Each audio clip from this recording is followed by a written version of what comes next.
Thanks for checking out this video. If you get to the end and liked it, then give it a thumbs up, hit the bell notification, and the subscribe button. I wanted to tell you about the books that I read in the month of July. I had a fantastic reading month. I read some books that were like surprising favorites, books that I was anticipating to be favorites, and then I also just read an awful lot. So I managed to completely finish 30 books and DNF 2. So I just let's talk about them. And as always, I'm going to tell you what I read, some spotlights, and then any sarcastic jokes / lessons / thoughts about the books. And if you hear weird painting in the background, take a wild guess at which dog that is. So I started off the month very strong, picking up A Red, White, and Royal Blue by Casey McQuiston and finished this on the same day. Then I finally got to Wicked Fox by Kat Cho, The Cold is in Her Bones by Peternelle Van Arsdale, The Mystery of Black Hollow Lane by Julia Noble, A Curious Beginning by Deanna Raybourn as a reread. Obviously, I seem to reread this book on a monthly basis now on this channel because it's amazing. Circle of Shadows by Evelyn Skye, The Way You Make Me Feel by Maureen Cho, I think is the author. The Way You Make Me Feel. That was actually a DNF. Dare You to Lie by Amberlynn Natush as a reread. The Exile by Diana Gabaldon and Huang Nguyen. I'm sorry I mispronounced your name. I have zero idea how to pronounce it, but you were the illustrator. Killing November by Adriana Mather. Nevernight by Jay Kristoff as a reread. The Cruel Prince by Holly Black as a reread. The Language of Fire by Stephanie, I don't know if it's a Hemphill or Hemphill, but either way, I read this. The Family Romanov by Candace Fleming. Grim Lovelies by Megan Shepherd, and this was a DNF. A Conspiracy of Kings by Megan Whalen Turner. The Empress by S.J. Kinsey. Sawkill Girls by Claire Legrand. Hello Girls by Brittany Cavallaro and Emily Henry. Exile by Shannon Messenger. The Backstagers Volume 1 graphic novel. Lair of Dreams by Libba Bray. Fledgling by Molly Harper. Neverworld Wake by Marisha Pessel. Pessel? I'm not sure how you say that because it's two S's slapped with an L. So Marisha Pessel. Sorcery of Thorns by Margaret... I was about to say Margaret Atwood. Sorcery of Thorns by Margaret Rogerson. Tiger Queen by Annie Sullivan. Bitter Blue by Kristen Kishore. The Wicked King by Holly Black. Gods of Jade and Shadow by Sylvia Moreno Garcia. Eve of Man by Giovanna and Tom Fletcher. The Beholder by Anna Bright. And lastly, I finished it off with a reread of Daughter of the Pirate King.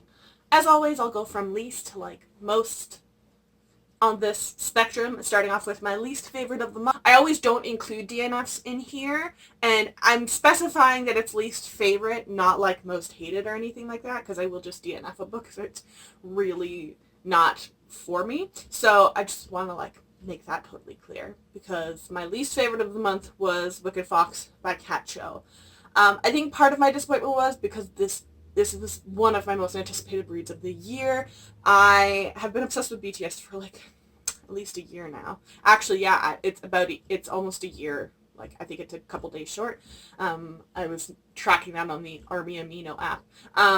And so a book coming out in YA, set in Seoul with some fantasy elements of it was they made this for me. Part of my Part of my dislike of this book is also that I read books, for the most part, listening along to audiobooks. I sit down, I have the book in front of me, and I listen along to the narration. We do that as kids with story time because there's a variety of benefits to them, as well as it helps me get immersed in the area, and especially when it's a different culture, it helps me know how to pronounce things. I'm less likely to get tripped up on italicized words. I can know how to pronounce characters' names or certain geography, and that is especially when it's set in a different foreign country. I feel like that's just basic respect to try and actually learn this stuff. And that being said, the audiobook narration for this title is just bad. It's really not good. If you're someone who enjoys that stupid, annoying the girl gasping for a full book kind of narration, that's what this was. I really, really disliked it. And that absolutely influenced it. It didn't seem like a romance was built up. There really wasn't much fantasy elements to me. It was more of a paranormal mystery. So I feel like there was mismarketing. I misconstrued it. I was overhyping it, and the format I listened to it was just not good. So I think I will try and eventually give this a read just with this and not listen to the audiobook, just pretend that doesn't exist, and hopefully that will improve it, because I really, really wanted to like this book. The biggest surprise for me has to be Neverworld Wake by Marisha Pessl. This book, like, blindsided me. I sat down to be like, okay, do I want to read a suspense right now? You know, read a chapter and see how it is. And then 4 hours later, I had read it cover to cover. Now, I'd heard pretty mixed things on the reviews in general of this book, and I high-key disagree with anything that wasn't super positive. As I said in my review, I don't think this is something I'd really ever reread. I feel like it's beautiful because I didn't know what was happening for most of it. I liked the characters. I liked the mystery, just the suspense built around it, that everyone was an unreliable narrator in POV. I love that sort of book. And this whole, like, concept of being in limbo on repeat. I feel like I remember reading Before I Fall when I was younger. I never ended up really liking the book, but the concept I did love about it, because I really hated the characters and everything, was this concept of if you got to relive the same day over and over and over again, and knew that, what exactly would you do? That's such a fascinating concept to me. And then in this situation was just played and messed with even more. It was just really, really interesting. And it blew me away. I highly recommend it. I'm not an enjoyer of suspense normally. Not necessarily enjoyer. I'm not a high consumer of suspense. But it was just really wonderful, fascinating, and surprise read. I'm surprised more people haven't talked about it, in all honesty. And lastly, my favorites. I think my second most favorite has to be Red, White, and Royal Blue by Casey McQuiston. I'm saying this as someone who doesn't like contemporaries, who finds romances generally stupid and annoying. This book was fantastic. Right off the bat, there's fantastic rep for gay and bisexual characters. Just the whole concept of, like, two royal, like, high-up, well-known people in our world coming together and it being a gay romance. That just, like, cleansed my soul with the way the politics are in 2019 right now, especially with England and the United States. It just was, like, being able to unplug and be like, okay, like, let's live in this magical world where, you know, the current people running things aren't there. I don't like saying their names, and it makes them real, and it was just sweet, and the just desserts that people get in this when they deserve it. It was just it's such a fairy tale. Imagine, like, being a crappy politician and getting, like, kicked out of office. Imagine that. Wouldn't that be, like, insane? And now you just get reelected and, you know, win parties to run a country. But this was just so much fun. So much freaking fun. There's definitely some explicit sex scenes in there, so just do be aware of that. And I'm really excited. She's writing another book, and it's not going to be in this world, but I will definitely give a shot to anything she puts out right now. And my absolute favorite of the month that just kind of squeaked out Red, White, and Royal Blue is Eve of Man by Giovanna and Tom Fletcher. This book, I haven't heard anything about it, like, whatsoever. I also find it weird when books have, like, release dates, like, that are, I understand, like, maybe a week or two off, like, between the US and the UK, but this was, like, 6 months difference. They did the same thing with The Binding by Bridget Collins. I don't understand why publishers do that. That doesn't make any sense to me whatsoever. Like, that's just, like, you're just setting up to make sure that you don't hit New York Times bestseller, that you don't have all this hype systematically from all these different places. It's just a very weird setup. And, but yeah, this whole concept of there's been no women in the world, and all of a sudden after 50 years where only men are born, a girl is born, a single one, and what exactly would we do to keep this person alive, to keep the society alive? But we get the POV of her, Eve, the girl that they name her, and then the dictatorship kind of sci-fi world that it's in, and then a character, Bram, who is part of the institution kind of, like, raising her. It was fantastic. It's freaking fast-paced to holy heck, and there's a lot of questions brought up that are relevant to today, like women's bodies and fertility and abortion and all these things, and yeah, just high-key enjoyed this. Okay, in all honesty right now, while I'm filming, it's hot and I'm tired, so I'm not lifting these books all up continuously. I'll just tell you the lessons that I learned and what books I learned them from. So this wasn't so much a lesson, just a very weird thing that I noticed that I don't think I've ever had happen before. So at least in 3 books that I read this month, Eve the Man, The Beholder, and Daughter of the Pirate King, women get thrown up on. That is the grossest thing to ever have once in a book, let alone for me. And these were books that I think I read almost back to back to back. Like, I read them so close to each other that I was like, why is this a thing and why is this happening? Am I just a weird human that's never happened to in real life? Like, on a pirate ship or in any weird dystopian system? Like, that's just not a thing that happens that I know of. Wicked Fox is just here to remind you that audiobook narration is important. Also, I feel like every audiobook should now be narrated by the author that does all of the not Truly Devious, though the Truly Devious ones are very good. The author that did the Diviner series, it's like, her name's January something. She is like the only narrator, not the only narrator. She is a narrator that I will literally listen to. I could be not even remotely interested in the book, but if I see she's the narrator of a book, I'm gonna want to read it, okay? She's a fantastic narrator, and just stop doing narration that has that weird, like, breathless damsel in distress kind of tone and attitude, and we'll be good. I also read like 3 books that made me just reaffirm. I've said this a million times before. With The Mystery of Black Hollow Lane, Killing November, and what was the other book? Oh, Fledgling.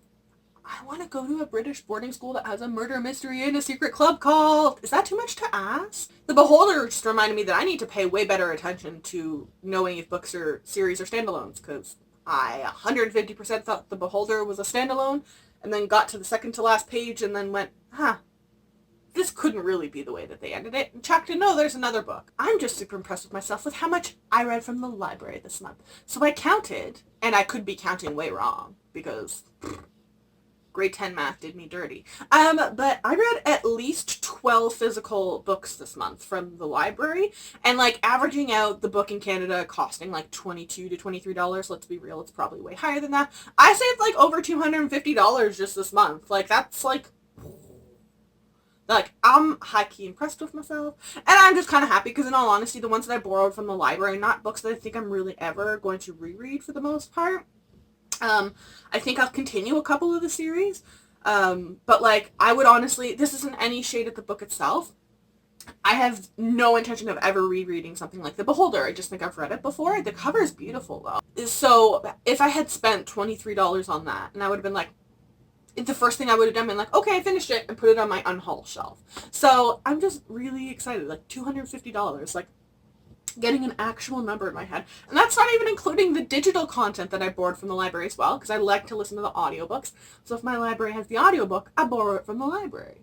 Gods of Jade and Shadow made me wonder, like, if I was going to have, like, an adventure and a kind of romance with any god from any, like, history, culture, whatever, what would it be? And my brain can't stop singing Dionysus by BTS.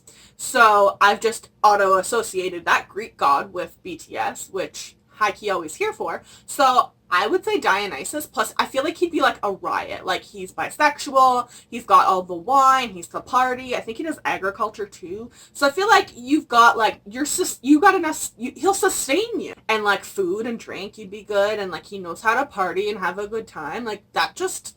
And then if BTS is there playing in the background, like, I don't know what the drawback of that situation is. I don't see it. What would your favorite, like, Greek god, if you could, like, have an adventure / romance? Oh my god, adventuring with Dionysus would be so good too! If you could do that, what god from, like, what society or mythology or religion or culture would you pick? Like, no limits. No limits whatsoever. And if someone says Zeus, I'm actually going to scream. That guy was a horrible person. Not a horrible person, just a horrible being is the right term, I guess. It wasn't a person. Horrible being is a really crappy being, in all honesty. Boy, did Hercules Disney romanticize the heck out of him. Red, White, and Royal Blue just has me, like, begging and screaming and, oh, dear Lord, praying so badly that they can adapt Red, White, and Royal Blue in, like, record time. I want that movie to come out under the current administration for a variety of reasons, including the fact that the romance is male-male, and I feel like that would make a certain vice president insanely uncomfortable. And if that is the least we can do, I'm here for it. So I really, really, really, really need that adapted, and not to go into, like, the Dungeon Dragon where, like, the Marissa Meyer Lunar Chronicles series went, and, like, the Le Bardugo one just, like, I think kind of crawled out of that dungeon. Or maybe it got re-optioned. I don't know what's happening there, but either way, I want that to happen, and, like, before... Oh god, what if they get reelected? Oh god, that'd be horrible. And lastly, Tiger Queen just made me think...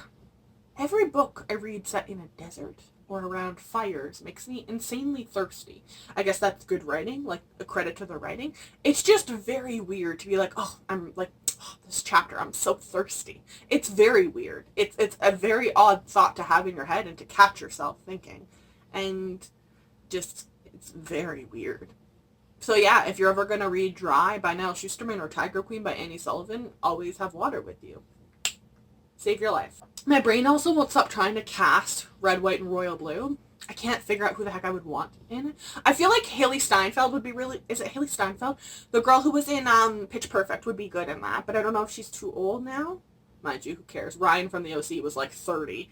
I honestly can't think of anyone for like... the British guy. I don't remember what his hair color was. The Prince of Wales. Oh my god, what's his name? There's this guy, I think he was in some show called The Royals, but I remember him from this, like, Disney movie. Oh my god, he's blonde, and it was a movie about music. Oh my god, this is really gonna bother me. It was with Selena Gomez, I think. Was it one of the Cinderella stories, like the third one, or the fourth one, or whatever it was? I think it was Selena Gomez. I'm, like, 99% sure. Maybe it wasn't? No! Oh my god, it was the one with Lucy Hale. They're all, like, brunettes, right? Lucy Hale with maybe his name is Fred something, and he has blonde curly hair, and he's British. He would be good in it. And that is all I got. Let me know if you can fan cast Red, White, and Royal Blue too. Oh my god, that's an idea of badly fan cast movies or books that I love. Maybe that'll happen. Oh, that's an idea. $20 said someone's already done it. My brain's just like ripping off someone else's idea. Either way, that is the end of this video. I hope you had a wonderful weekend, and this current week. I hope you have a wonderful current week. And I don't know where I'm going with this. I will link these books in the description down below. And I will also link all of my social media. If you follow me, I will follow you back. And let me know if you want... The bad fan casting thing would be interesting. That has to have been done before, right? Either way, my brain made it up.